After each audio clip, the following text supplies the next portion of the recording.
Bon, je dois être honnête avec vous. Je vais vous montrer exactement ce qu'il ne faut pas faire dans votre business pour pas que vous puissiez scaler, pour que vous restez euh, à la même place, d'accord? Je vais vous présenter les concepts qui font en sorte que vous perdez de l'argent dans votre entreprise. Pourquoi je fais ça? Et ça peut sembler assez contre-intuitif, mais c'est parce que ce que je vais vous présenter, c'est ce que la majorité d'entre vous, vous faites et vous stagnez sur le même stade. Vous n'arrivez pas à croître, vous n'arrivez pas à scaler. Et ça, c'est à cause de ces concepts-là que je vais vous montrer. Mais restez bien jusqu'à la fin parce que je ne vais pas juste vous laisser dans la merde. Non, parce que mon réel objectif, c'est que vous puissiez scaler à plus de 20 000, 30 000 et même 50 000 euros par mois. Et les pépites parmi vous vont pouvoir potentiellement atteindre 100 000 euros par mois. Donc, rentrons directement dans le vif du sujet. La première raison pourquoi vous n'arrivez jamais à scaler, c'est parce que vous faites comme tout le monde. Vous êtes juste des moutons, ok? Ça peut sembler con, ça peut sembler évident, mais vous êtes un mouton, ok? Pourquoi? Parce que vous faites exactement comme tout le monde. Ce que vous faites, si vous êtes une agence de marketing, entre guillemets, ou vous faites du SMMA, vous offrez des leads à vos clients comme la majorité d'entre vous. Mais l'affaire, c'est que j'ai une bonne nouvelle pour toi. C'est que tu vas jamais pouvoir signer des clients, suffisamment de clients en fait, qui vont te permettre de dépasser la barre des 10K par mois. Ok. Vous pouvez l'oublier carrément cette barre-là parce que vous faites comme tout le monde. Et ça, c'est sans compter les personnes qui offrent juste du branding, qui font juste de la création de contenu, etc., etc. Vous n'allez jamais réussir. Pourquoi? Parce que vous êtes trop focalisé sur un truc que les gens n'en ont rien à foutre. Ok. Eux, ils s'en foutent d'avoir des leads. Eux, ce qui leur intéresse, c'est avoir des clients qui vont payer, ok? Que ce soit en dollars, que ce soit en euros, ok? Ils veulent des clients qui payent, pas des leads. Les gens savent que les leads, ça ne vaut plus rien, ok? Même chose pour les gens qui font du branding, ok? Ou les gens qui font de la création de contenu. Si vous n'arrivez pas à montrer comment votre création de contenu arrive à ramener des ventes, ok? Des ventes de manière conséquente, alors ça sert à rien. Même chose pour le branding, ok? J'ai parlé avec des entreprises, ils me parlent de ouais, je fais du branding pour les agents immobiliers, pour les agents hypothécaires, peu importe, mais ils en ont rien à foutre. Eux, qu'est-ce qu'ils veulent, c'est qu'à la fin du mois, tu ramènes des dollars, des euros, ok? Puis tu ramènes des ventes, des chiffres d'affaires. Pourquoi? Parce que si tu ne ramènes pas des résultats concrets, si tu ne ramènes pas ton bloc à l'édifice qui fait en sorte qu'ils vont croître en termes de revenus, ils n'en auront rien à foutre, ok? Vous pouvez faire du branding ou de la création de contenu, il n'y a rien de mal par rapport à cela. Mais qu'est-ce qui est mal par rapport à cela, c'est que ne vous montrez pas un avant, ok? Donc avant qu'ils ont commencé à travailler, et ensuite de ça, un après. Ok? Donc, qu'est-ce qui est la différence entre avant et après? Est-ce qu'il y a une différence assez conséquente qu'on peut voir lorsqu'ils vont prendre des appels de vente, on va dire pour closer, ok? Donc, pour générer des revenus. Est-ce que la qualité des leads est supérieure?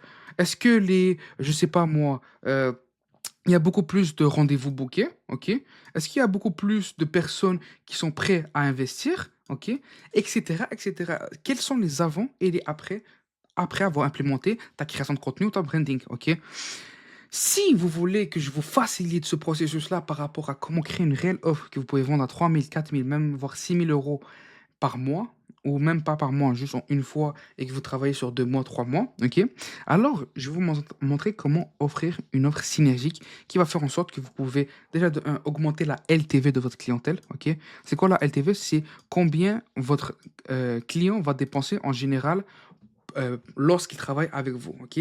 Pour vous la faire à la simple, quand vous êtes une boulangerie du coin, ok, de votre quartier, peu importe, ben, la boulangerie, ils ont une LTV assez haut, ok? Parce que c'est pas vrai que la population, disons qu'il y a une population de 10 000 personnes, pour faciliter les calculs, chaque personne va, disons qu'elle va déjeuner chez la boulangerie, ok? Wow, mon B, il est handicapé. Moi, en tout cas, elle va déjeuner sur la boulangerie et ils vont commander un pain au chocolat. Oui, je dis pain au chocolat.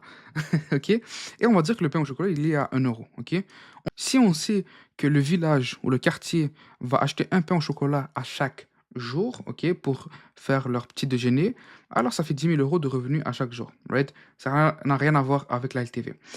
Qu'est-ce qu'il y a à voir avec la LTV? C'est qu'une personne du quartier, ok, du village, combien va-t-il dépenser en moyenne à la fin de l'année? Ok? Donc à chaque année. Donc disons qu'il va acheter une chocolatine à chaque jour euh, pour le restant de sa vie, en fait, ou peu importe, pour toute l'année, on va dire.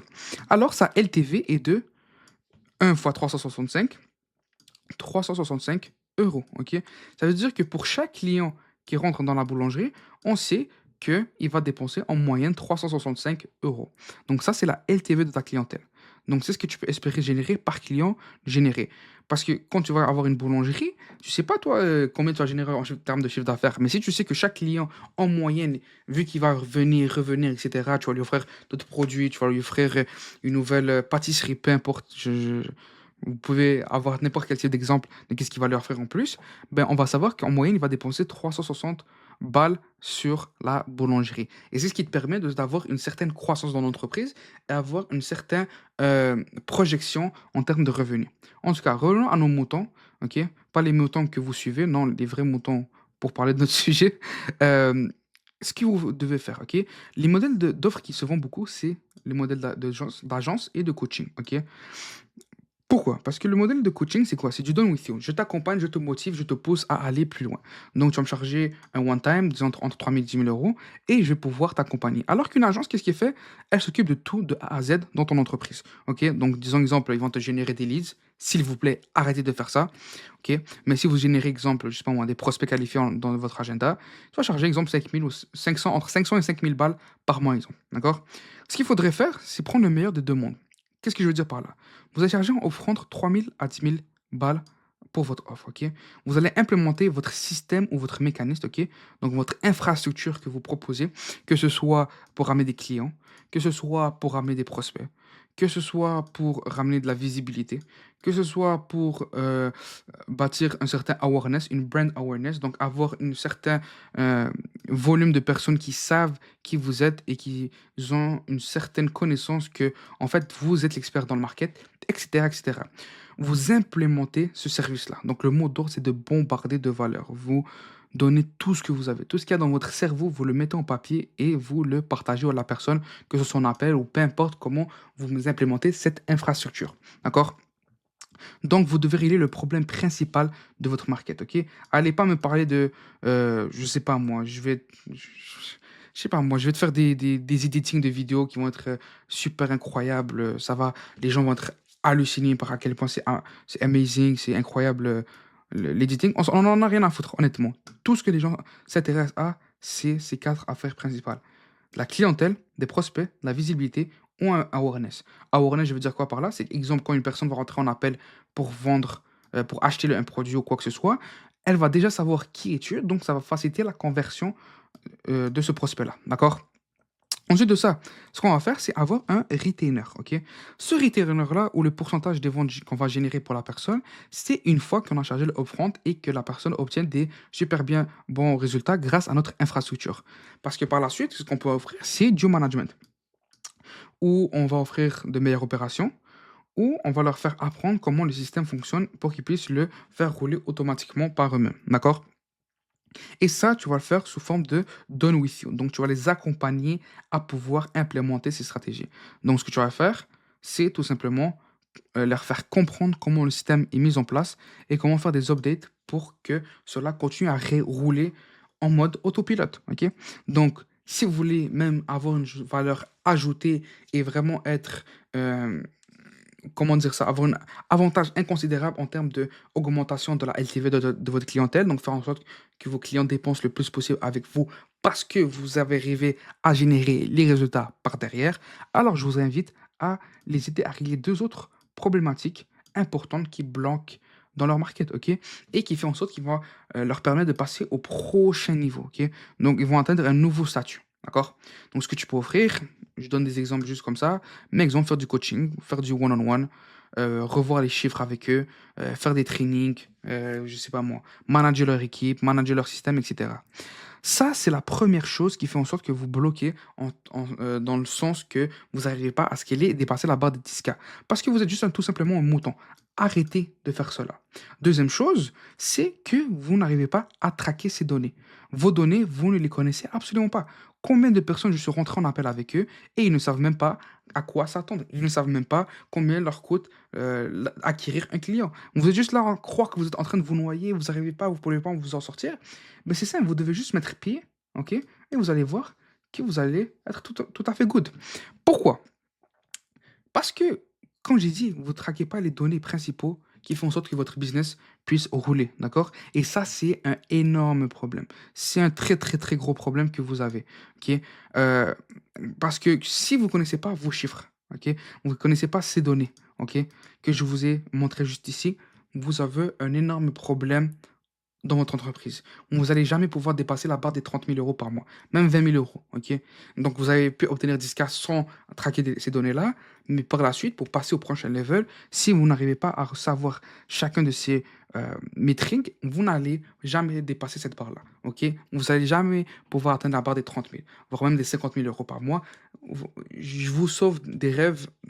Arrêtez de rêver par rapport à cela, ce n'est pas possible, OK? Je peux sembler cru, mais c'est la réalité. Donc si vous voulez continuer à rêver et pouvoir vraiment croire que vous pouvez atteindre ces chiffres-là et faire partie des 0,00001% de la société, alors vous devez traquer vos métriques, OK? Que ce soit le cash qualité, combien vous dépensez pour chaque segment de votre market, chaque département que vous avez en termes d'équipe, combien vous générez en termes de revenus, OK? Donc exemple, vous générez 100 000 € de revenus, mais vous avez en collecté, disons, 65 000 balles. OK? Donc 65 000 balles, c'est ce qui a été généré. Donc qu'est-ce que vous avez collecté en termes de cash? OK? Et 100 000 euros si les revenus potentiels. Donc vous avez collecté 165 000, il reste 35 000 à collecter. D'accord? Le MRR, donc le Monthly Recurring Revenue. Ça veut dire à chaque mois, quand vous commencez un nouveau mois, donc quand on est le premier du mois, combien de revenus sûrs et certains, sans marketing, sans rien, combien vous allez générer en termes de chiffres, ok? Donc, est-ce que ça va être 10 000 € qui vont entrer, peu importe ce que vous faites? Donc, même si le marketing ne marche plus, même si, je sais pas moi, rien ne fonctionne, toute la partie acquisition de clients ne marche plus, combien de chiffre d'affaires vous allez générer dans le premier du mois, d'accord? Votre taux de closing, votre taux de show-up, vos revenus actuels, votre revenu cible, nombre de clients, de leads rentrants, excusez-moi, combien ont été convertis, votre taux de conversion, ok? Donc des publicités en prospect ou des publicités en client, peu importe, ok? Donc votre cost acquisition, ok? Votre coût par lead, etc., etc. Ça, c'est des données très, très, très basiques. Là, je peux en rajouter même d'autres, ok? Mais ce sont les principaux que vous devez savoir, ok? Donc, combien vous coûte l'acquisition d'un client et combien vous coûte le lead, ok? Combien vous coûte aussi les rendez-vous, vous pouvez calculer ça, etc. Donc, mais ces chiffres-là, ce sont les chiffres principaux que vous devez savoir, ok? Maintenant, où vous allez traquer ces données-là? Vous allez tout simplement utiliser le tracking sheet que je vous présente juste ici, d'accord? Vous allez l'avoir en description de la vidéo, mais ce tableau-là est super simple et super facile à comprendre que vous puissiez le prendre en main et faire en sorte que vous pouvez convertir, et pas convertir, excusez-moi, mais traquer vos données. Parce que sans données, vous n'allez rien savoir sur votre business. Si vous ne savez rien sur votre business, alors vous n'allez jamais savoir comment scaler votre business. Ok? Parce que c'est comme si je te disais, je sais pas, moi, je prends un, un aveugle, ok? Le pauvre, ok? Il voit pas bien. Donc ça arrive, il y a des personnes qui sont aveugles. Et le pauvre, pour qu'il puisse marcher, pour qu'il puisse faire sa vie, etc., il a besoin d'une certaine canne, ok? Pour qu'il puisse se guider et avoir un certain périphérique devant lui pour savoir qu'il n'y a aucun danger, ok? Vous, ce que vous faites, c'est que vous marchez en étant, en étant un malvoyant, d'accord? Sans canne. Qui fait en sorte que le premier poteau que vous allez voir, ok? Poteau de lumière, le premier poteau que vous allez rentrer, boum, vous allez rentrer dedans et c'est un accident. Pourquoi? Parce que vous n'avez pas un guide qui fait en sorte que vous pouvez voir dans vos périphériques est-ce qu'il y a aucun danger et que tout est bon. Ok? Non, vous marchez normal comme si vous avez tous vos sens et vous allez tout simplement rentrer dans un poteau et peut-être faire une commotion cérébrale et c'est fini pour vous. D'accord? C'est pour ça que c'est super important de savoir ces données. Vous devez avoir un guide qui fait en sorte que vous savez où vous allez, dans quelle trajectoire vous suivez. Donc sur ce, j'espère que ça a été utile comme vidéo. Ciao, ciao.